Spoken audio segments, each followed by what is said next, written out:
holding the powerful accountable. We're actually not going to... Sheriff, you can answer for yourself. Shining a light on wrongdoing. Who in a leadership capacity allowed this to happen? And getting answers and action for our community. Exterior reporting, I think a number of my colleagues were surprised to learn that patients don't have to consent. We're looking back at the stories which made an impact on the Kansas City Metro in 2022. We begin with breaking news this morning. Broadway near Westport Road shut down after a crash between a Kansas City fire truck and an SUV. A third person is feared dead in the rubble of this building. Crews were looking for a pedestrian they believe was hit and might be there. 1 year ago, 3 people lost their lives. Their names are Michael Elwood, Jennifer San Nicolas, and Tammy Knight. As for their families and the KCFD pumper truck driver, their lives have been forever changed.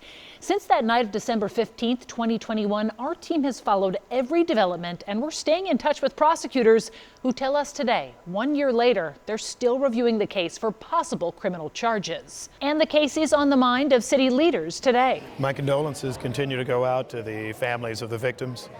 We continue to make sure that on our training side of things, we try to make sure nothing like this ever happens again. Tonight, KSHB 41 investigator Cameron Taylor tells us what's unfolded in the case since then. He also takes a look at what could be next in that case.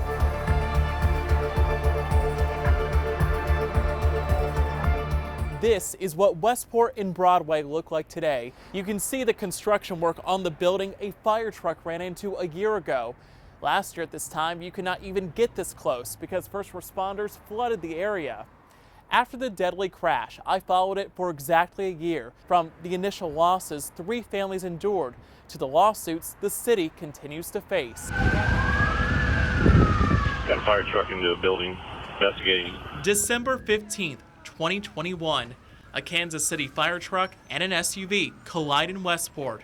The crash so powerful the vehicles ram into the former riot room. Did you say a fire truck into the building? Affirmative. The day after the crash, Fire Chief Donna Lake spoke at a news conference.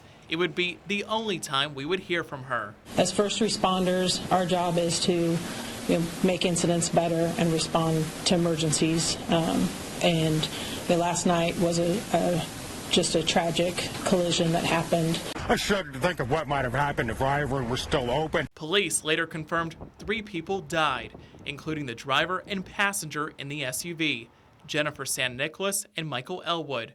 Nathan Elwood is Michael's brother. I don't think that there's been, a day or two that goes by that I don't end up crying about it again. The third victim, Tammy Knight, was walking with her boyfriend the night of the crash. She was an incredible person that just really wanted to be positive for everybody. In the days that followed, the KSHB 41I team spoke with a crash reconstruction expert. There's very little time to see a vehicle coming into the intersection here, and there's no visibility of the approach at all. Less than a month after the crash, the Elwood family filed a wrongful death lawsuit, the first in a series of civil lawsuits. The lawsuits named the city, the fire department, and the driver of the pumper truck, Dominic Biscari. We didn't want to file a lawsuit. We want our brother back, right? We want to turn back the time to when my brother was still alive. In February of this year, KCPD turned over the results of its investigation to the Jackson County Prosecutor's Office. That review will decide whether the driver of the pumper truck will face charges. For the first time, we're seeing video of the deadly crash in Westport involving a Kansas City fire truck. The I-Team obtained those videos after filing a public records request. They revealed multiple perspectives, giving the clearest picture of how the crash happened. And I do think it's important for accountability. Horrendous driving. That's what a Kansas City Fire Department employee said to their supervisors about that fire truck's driver. In August, the I-Team revealed an email expressing concerns about the pumper truck driver months before the deadly crash. In the email, a paramedic describes an incident where she feared for her life. She says Biscari was going so fast they went airborne. At the time, Biscari was behind the wheel of an ambulance. It's very troubling. It's notice to the city well in advance of 3 people losing their lives. In October, an independent arbitrator said the pumper truck driver was negligent and directly caused the Westport crash. The arbitrator recommended more than $30 million be awarded to the victims' families and a surviving victim. A judge signed off on the award. The city attorney to engage in the resolution of the following cases. The next month, city council members approved a resolution trying to resolve the civil lawsuits. The price tag, $1.84 million. Then a new twist. The pumper truck driver, Dominic Biscari, and the fire union is teaming up with the families of the 3 victims. They're now seeking more than $32 million from the city. We've also tried to sit down with Fire Chief Donna Lake about what changes have been put in place, how that prior complaint was handled, and what Biscari's role is at the fire department. Nearly 10 months later, the Jackson County Prosecutor's Office has still not made a decision about whether Biscari will face charges. When that decision comes down, that will be one of the next big developments in this case. For the KSHB 41i team, I'm Cameron Taylor.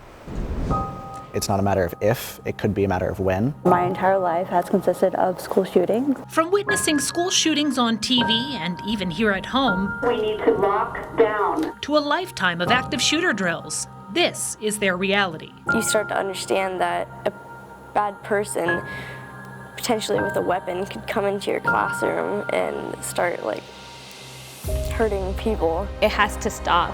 Gun violence in general has to stop. In September, we introduced you to a group of students and recent graduates from across the metro, ages 12 to 23. We discussed everything from the effects school shootings are having on their mental health to their solutions for lawmakers. We should note all 5 are involved in March for Our Lives. It's a movement aimed at ending gun violence. And while we recognize their views don't necessarily represent those held by all their peers, their passion and personal experiences are helping to shed light on this important topic.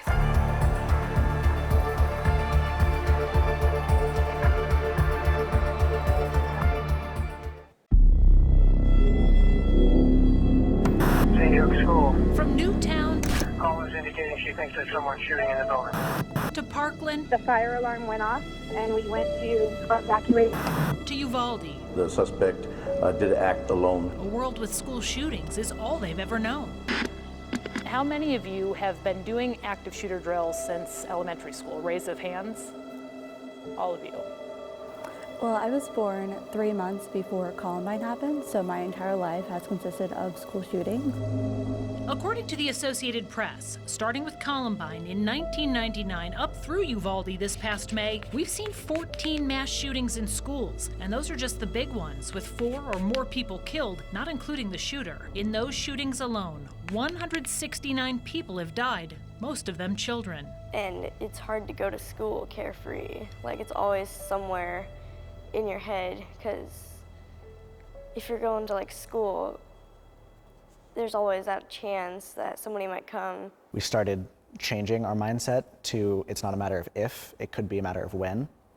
So I think having that change in mindset has helped in some ways, because when you're expecting it to happen and it doesn't, then it's a win-win. And if you're expecting it to happen and it does, then at least you're more prepared than being completely blindsided. It wasn't a matter of if for me, it was a matter of when, and it happened 2 months before I graduated, so I didn't make it. 72 have been shot. Shots fired on Olathe. Officer needs assistance. 472, what is your location? 472 have been shot. It's at the principal's office.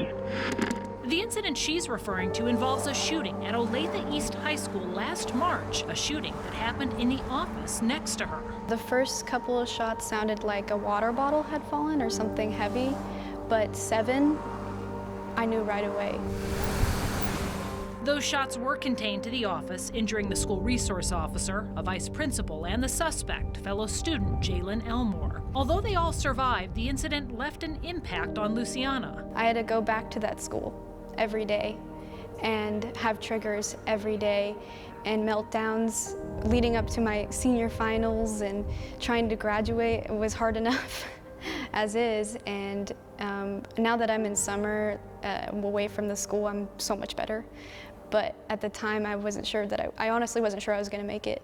I wasn't sure I was going to graduate. Still, neither she nor the rest of our panelists support a total ban on firearms. In fact, they say it's just the opposite. I actually advocate for responsible gun owners, people who lock up their guns in their homes and put the ammunition away from the guns, because 8 children and teens every single day are shot unintentionally by a firearm that's left in their home.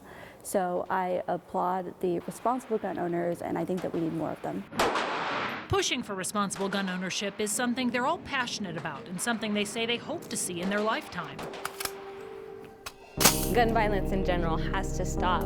People are losing friends, siblings, daughters, sons. People are losing sisters and brothers and even moms and dads, and it has to stop. Do you think things can get better? I think, yeah, definitely. I'm really, really excited because this is conversations being started, not just with us, our generation, but with people that are older than us, people that are ignorant to this movement. You know, people kind of just dismiss it because we're young, you know, they don't know what they're talking about, but we know what we're talking about. We've lived through it, and unfortunately, it sucks, it hurts, but we are the ones that are going to those places. We are the ones that are going to go to Congress. We are the ones that are going to become teachers, that are going to become bus drivers. Like, we are the ones that are moving into those places, and I am so excited because we're starting the conversation, and it's not going to stop. I also talked to a child psychologist about growing up in this era. She says she's heard from patients who tell her these school shooter drills bring about the reality of gun violence in schools. The students in that roundtable told me they don't feel safe in large public gatherings anymore. I asked that expert with Children's Mercy how parents should approach these fears. I think it's important that we don't minimize fears, we validate them, and really remember, I think we want to solve. We want to take away pain, we want to make things better, but sometimes kids just want us to listen. Our job is really to be the vessel for their fears and their worries and just hold it while they work through it, not necessarily to fix it for them.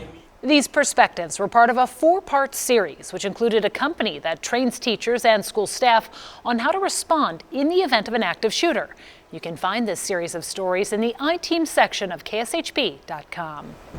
Mistrust in our democratic process, fueled by lies about the 2020 election, has vexed election officials for the past 2 years. The iTeam got exclusive access to the ballot counting process in the 2022 midterm election. Investigator Jessica McMaster takes us behind the scenes coming up. Plus, a gray area that's raising ethical concerns and legislative action. A doctor in training practices an intimate exam on you without your consent.